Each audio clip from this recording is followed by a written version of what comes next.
Programang ito ay rated SPG.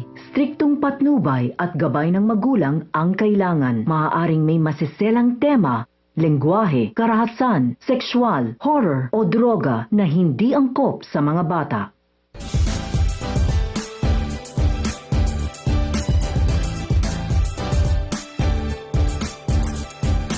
Narito ang ating aabangan mamaya sa magandang dilag. Pumunta nga si Nanay Luisa na mag-isa sa presko ni Magnus, dala-dala ang cellphone na may lamang ebidensya. Video ito kung paano sila tinorture ni Magnus at ang pagsunog sa kanya. Ipinakita niya sa mga press at sa mga taong dumalo ang video. Wala na ngang kawala si Magnus at tuluyan na ngang babagsak ang kanyang political career. Dahil sa galit nito, kinuha ang baril ng kanyang bodyguard at binaril si Nanay Luisa. At bumagsak nga ito. Kitang-kita naman ni na Gigi ang pagbaril ni Magnus sa kanyang nanay.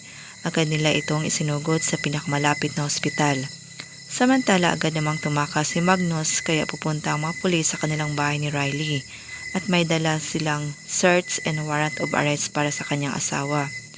Pero ayon kay Riley, hindi niya umano alam kung nasaan si Magnus dahil hiwalay na umano sila at pinapaalis na nga ang mga pulis.